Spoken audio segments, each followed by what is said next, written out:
created. You know the story that Vishnu, the Lord of the universe, he is always a couch potato. He's lying on this cosmic serpent, and from his navel comes the lotus which blooms and on which Brahma, the creator, is sitting. So Brahma, Vishnu, Maheshwara, the three deities. You know, Vishnu is the preserver of this universe, Brahma is the creator, and Maheshwara or Shiva, or whatever, is the who dissolves or destroys the universe at the end of one cycle. So in popular iconography, in Hindu iconography, you see Vishnu reclining, and on from the navel of Vishnu, there's a lotus blooming, and on that Brahma is sitting, who will proceed to create the universe. So Brahma creates the universe, and then he happens to look down and sees Vishnu and says, "Who are you?" And Vishnu says, "I'm your creator." Brahma said, "I created the universe. You're my creator? What do you mean you're my creator? You're nobody." So they start quarreling about who's greater, Vishnu or Brahma. And the gods become scared of this quarrel between Vishnu and Brahma, so they appeal to Shiva, "Do settle this quarrel." And then Shiva appears before them in a pillar of radiance or light or fire, which stretches from one end of the universe to the other end. So it's a very popular story. So it is this tower of light stretching from one end, from the top to the bottom. Don't ask me how there is a top and a bottom to the universe. There just is, if you take it for. So Vivekananda used to say this, so there's this pastor in a small town in somewhere in the United States. He's giving a sermon on the creation of the universe. So God created the universe and he set it out on the fence to dry. And then somebody asked, "Where did the fence come from?" And the pastor was furious. "You keep quiet, we'll destroy all theology." So let's just take it. There's a top of the universe and the bottom. And the pillar of fire extended all the way up and all the way down. And whoever sees the top and the bottom of this pillar of fire, pillar of radiance, they are greater. They are greater. It's either Vishnu or Brahma. Brahma says, "Okay, I accept the challenge." And he's Rajasic, he's the creator of the universe, dynamic. And his mount is the swan. He rides on the swan. So he goes to the swan and he says, "I will fly to the top of the universe and find out the upper limit of this pillar of fire." Vishnu is humble. He says, "All right, I will dive down and get to the bottom of this. What is this pillar of fire and what is its extent?" So he takes the form of the Varaha, the boar, the cosmic board, the avatars are there. So he dives, he goes shooting downwards, and Brahma flies upwards, flapping up and on his swan. He travels and travels and travels, and years pass. Neither comes to the end of this endless pillar of fire. Now Brahma is tired, and his swan probably can't take it anymore. And so Brahma thinks, "What do I do? If I go back and supposing Vishnu has found the bottom of this thing and then he will lord it over me and he'd say, 'I am greater than you.'" So he decides to lie. And those who lie, they always get hold of witnesses. He says, "I'll have witnesses to back me up." He gets hold of the sacred cow. And he tells the sacred cow that you tell Vishnu that you were at the top of the of fire, of light, and you were sprinkling it with your milk. You to pour milk on the Shivalinga. And then you get hold of the Ketaki flower. It's a beautiful flower, and there's the flowers. Hello guys, how are you?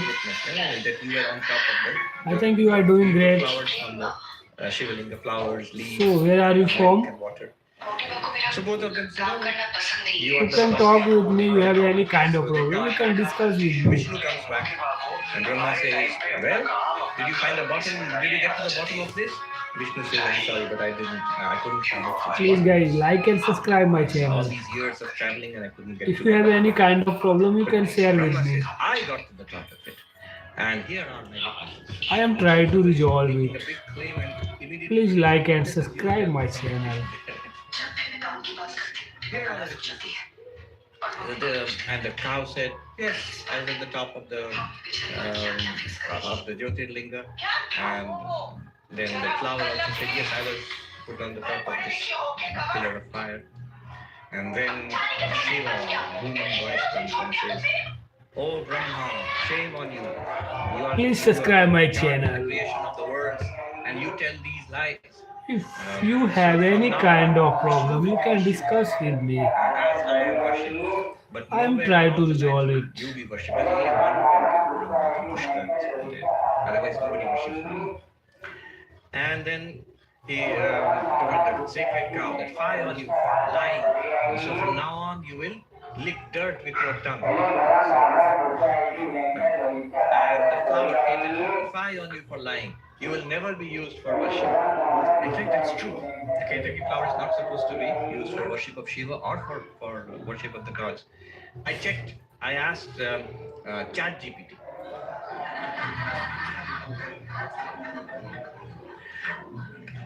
Is the flower Ketaki flower used for worship? And the first thing it said, don't use it for worship. Please Stop. like and subscribe And my now they don't channel. use You it. can discuss with me. I am here for you. With a twist, a different version of this story. And who is there? Different version of the story, but anyway.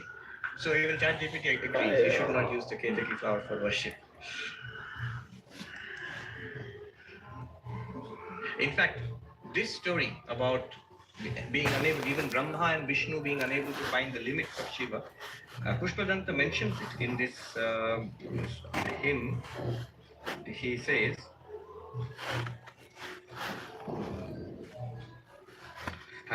this is the 10th verse in this hymn. I'm just skipping it to chant that.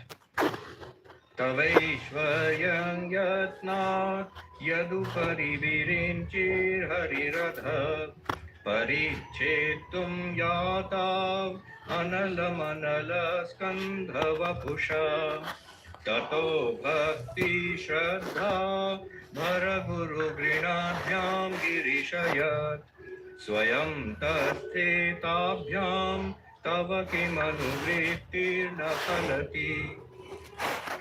O Girisha, O Shiva, Brahma, who tried going high up, and Vishnu, who tried going down below, failed to measure thee. You have taken the form of a pillar of fire, of an infinite pillar of fire. Afterwards, when they praise thee with great devotion and faith, you reveal yourself to them of thy own accord. That your worship never goes without presence. This is how you put it. Anyway, the point being, he says, even Brahma and others, even their praise is not adequate because they cannot measure your limits. So this is the story meant to show that.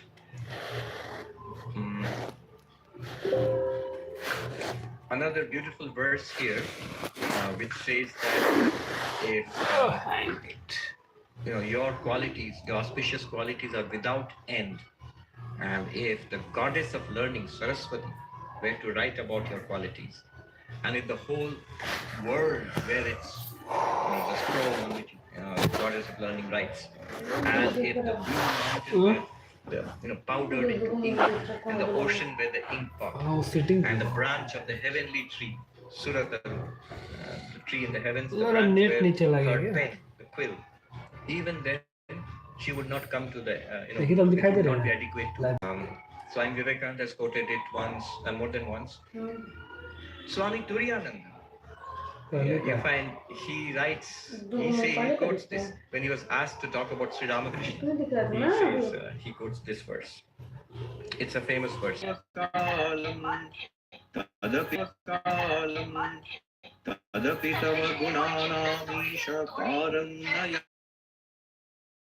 the ink pot, if the branch of the where the quill or the pen, and the earth, the leaf on which it's written, and if the goddess of learning, Saraswati, you called Narada, if she were the one who was writing for eternity, even then the limit of thy virtues would not be reached.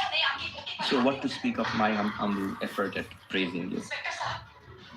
It's full of wonderful hymns like that. I'm reminded of the story of the Buddha. One of his disciples bowed down to him and said, Master, you have surpassed all the great teachers. There's none equal to you. The Buddha immediately rebuked him. He said, why do you speak thus? Have you known and studied all the teachers of the past? The student said, no. Do you know all the great teachers who are there today? Students, the monks said no. And do you have any idea of all the great ones who will come in the in the future, unseen future? He said no. In Bible. That's why Swami Vivekananda called Buddha the sanest man who ever lived. He said no cobwebs in that brain.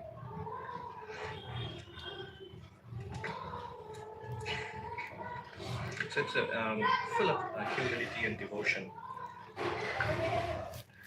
In Hinduism, the ultimate reality, God, is understood in at least 4 different ways. Primarily, one is, of course, the absolute, the transcendent absolute, Nirguna Brahma, existence, consciousness, bliss, pure being, pure awareness, pure bliss. Brahma, Nirguna Brahma. The other is the creator of the universe, God, or like Shiva, for example. So God is the creator of the universe, Saguna Brahmana Ishvara. The third one is not only creator of this universe, but immanent in this universe, everything. Swami Vivekananda said, we Hindus worship a transcendent, immanent God. Transcendent, beyond time, space, causation, beyond Maya, the absolute reality. Immanent in and through this universe.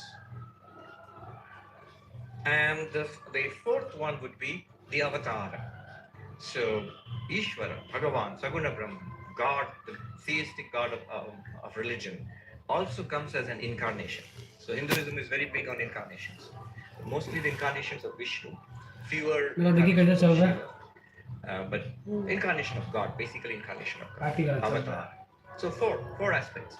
One, the ultimate reality, existence, consciousness, bliss, which we talk about in Advaita Vedanta, which is where you can say, Aham Brahmasmi, I, the individual being, and the God of this universe are basically one limitless existence, consciousness, bliss. I am Brahman in that sense.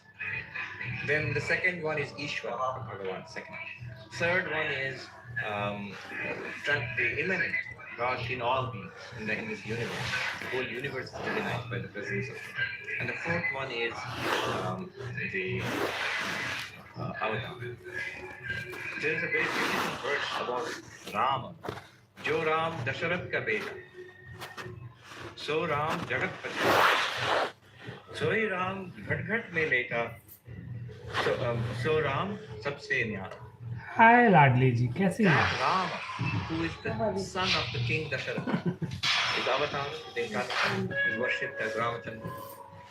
That Rama is also the creator of this entire universe. Jagat Sasera is the creator of this entire universe. How? How can one who's born as the son of a king be the creator of the universe, but not as the son of the king? In his real nature as Vishnu or as God, Saguna Brahman Ishvara.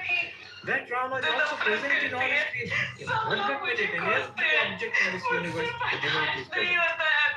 And finally, so Ram Sabsenya. And that Rama also is transcendent, beyond everything. Time, space, causation, pure existence, pure being. So these different aspects of it, we will come across it in the next verse. The second verse that is Atita Panthanam Tavaja Mahimavan Manasayo Atajavrityayam Shakitam Abhidhate Shudirapi Kasyasto Sabya Kati Vidhabuna Kasya Vishaya Pade Tvarvachini Patati Namana Kasya Navacha. A really beautiful verse. It says, thy greatness is beyond the reach of mind and speech. Who can praise that which is even the Vedas described with trepidation by the method of not this, neti neti? How many qualities does that possess, and can be perceived by whom? Yet to that form taken later, whose mind and speech do not go. So all these ideas of God are here. One is the ultimate reality, Brahman, described in the Upanishads only as that. He says, Atita Panthanam, it is not an object. It's a one molecule of peace and thought. That ultimate reality, it cannot be seen, heard, smelled, tasted, touched. It's not an object of the senses. So at least we can think about it and speak about it. No, it's not even an object of language. It's not even an object of thought. Swami, you are talking about something that cannot be talked over. You're talking a lot. The great philosopher Wittgenstein, he said, that which cannot be expressed in language must be passed over in silence. And he says that is the mystery. He talks about that. No, it cannot be expressed in language. Why not? Adi Shankaracharya, in his commentary on the Mandukya Upanishad, the 7th mantra of the Mandukya Upanishad, sort of the climax of the Mandukya Upanishad, there the word is used unnameable. It cannot be designated by words. And then Shankaracharya explains, why can it not be designated by words? Why cannot the ultimate reality? Why can't you talk about it? Why would language fail? He says, it's just one phrase. There's a lot of philosophy of language, what language can do and what language cannot do, all of that in one sentence. Here's a Shabda Pravritti Nikta Raitatva. There are certain things which instigate the use of language, and those factors are absent in the ultimate reality. So what are the things which instigate the use of language? Where can we use language? What can language do? You can use language if something belongs to a class. So, example he gives a cow. That's a typical example you get in India for a cow. And the cow is a member of a set, of a class, of a species. So you can use that word. This is the definition of this set, and this is a member of that set. So you can use the word cow for that. But Brahman, the ultimate reality, is not a member of the set. There is not a whole set of Brahman, and out of that this is one. No. So it's not a class, or a set, or a species. You can't use a set designate. A set in the mathematical sense of a set. So it's not a member of the set. Second, he says that quality. You can use language if something has some attribute. Like here there's a yellow flower, and there's a white flower, and there's a green flower. And immediately you know what I'm speaking about. There's a point to it, why? How did this language work? Yellow flower. Because the flower is yellow, the color yellow is there, I was able to speak about it and you understood what I'm saying. So, flower, member of a species, a class. So you need to understand, I'm not speaking about the altar, I'm not speaking about the vase, I'm speaking about the flower. You know what a flower is because it's a part of a class of objects which we are familiar with. Immediately identify. And when I say yellow flower, it works even better. You know specifically which flower I'm talking about here. So, quality. You can use language if there's a quality, if there's some attribute, characteristic. But Brahman, the ultimate reality, he says Nirguna, beyond all attributes. Just now we heard, so Ram, Sabse Nyara, different from everything else, quite apart, transcendence. No attribute can destroy it. No attribute can limit it. Therefore, no quality, Nirguna. What else can language do? The language can describe action, kriya. Shankaracharya says in that one sentence, he says it can describe action. So, would the person, the driver of the car parked outside the ashram? No, but there's nothing like that right now. Would your car is getting towed, will you just go out and take a look? No, there is right now. Now, how does this language work?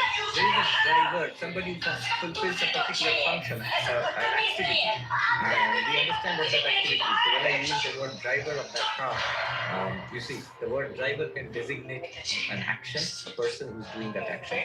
Can we do that to Brahman? Brahman is without action, mystery. Sorry, didn't you just say Brahman creates this universe? But remember, in Advaita Vedanta, Brahman actually does not create this universe. It's like in your dreams, when you went to a place and you saw the sky and the birds and people and the cup of tea or coffee, And then afterwards, if I say, you are the one who made the cup of tea and made that restaurant and all those people, you say, no, I didn't make them. I dreamt it. They appeared. But I'm not actually, I never actually did anything else. Similarly, Brahman, from an Advaitic perspective, the universe actually doesn't exist. It's an appearance in Brahman. Or Brahman itself appears in this universe. So Brahman is not really the creator of this universe. You cannot ascribe any action to Brahman. It doesn't work. Is there any other thing that language can do? Language can express a relationship. Guru, or father, mother, some kind of relationship. Human, non-human, whatever relationship. But relationship always requires two. In Sanskrit, sambandha, relation. The definition is dvinishta sambandha. The relationship exists in two terms at least. So there must be a second thing apart from that absolute reality for it to have a relationship with something. Even see, God has a relationship, creator, creator.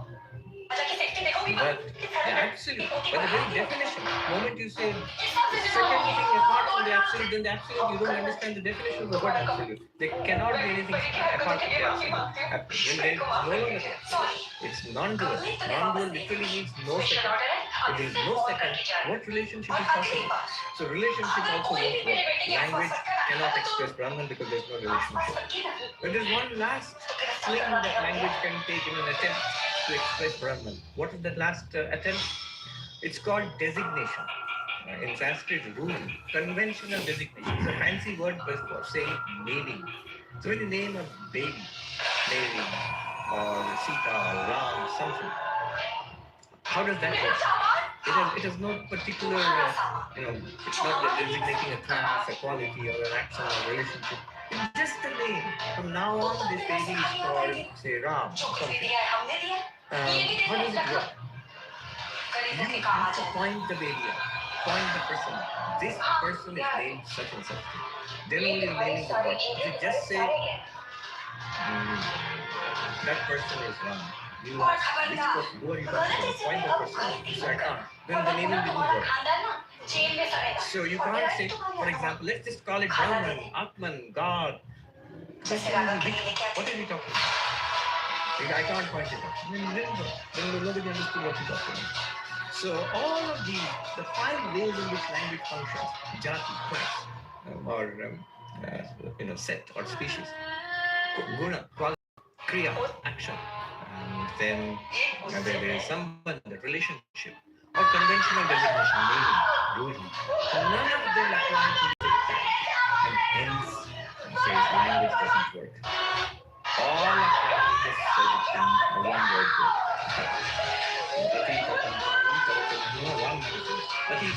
Transcends language.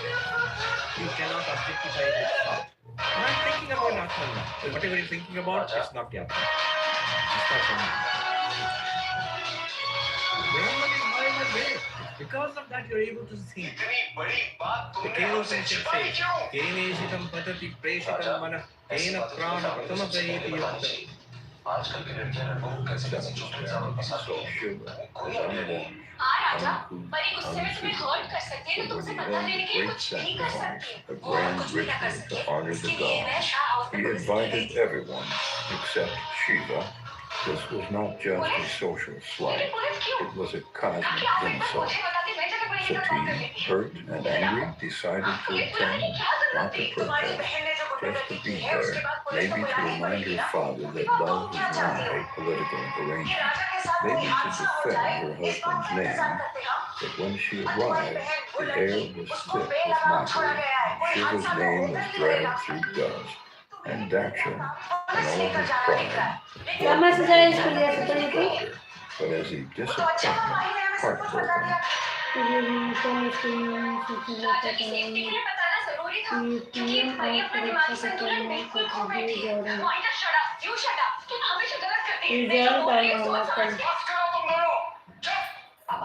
अब आप मेरी बात एक बार सुन लीजिए परी ऐसी नहीं है वो हर्ट है वो राजा से गुस्सा है इसलिए वो ऐसे बिहेव कर रही है होता है ना इंसान जब गुस्से में होता है तब उसका दिमाग हिल जाता है वो दिमाग काम नहीं करता वो गुस्सा है Sati इसका मतलब ये realized नहीं है कि she वो could अपने not पति को live in मारना a शुरू कर world they that insulted what जब she किसी held काम नहीं चला sacred. तो मार Turned रहा to है the sacred और एकदम fire गुस्से and में वो stepped राजा in, का सर फोड़ देगी not तब in भी तुम यही anger, कहोगे not in despair, Meeta but in an act तुमने of बहुत अच्छा purity, किया जो पुलिस of कंप्लेन power. कर दी When Shiva found ये लोग out, बस he did यही not भाषा cry, समझते he हैं did not scream, he did not curse the heavens. He चलिए मैं roared, and ऑफिस that चलती हूँ roar वैसे भी बड़ों की बात है sounded तो मैं बीच aloud. में क्या ही Who बोलूं could say, हाँ बेटा तुम cracked जाओ the sky, grief has क्या many ही है यहाँ forms. पर For some, घर का काम it वो comes संभाल with लेगी tears and trembling voices. For others, it comes with silence, so complete that the world forgets to breathe. Shiva's grief was the latter. When Sati immolated herself at her father's sacrifice, something ancient and untouchable in Shiva collapsed. The one who had watched time unfold with the detachment of a mountain broke. He did not weep, not in the way mortals do, but his soul was cosmic, elemental, wild.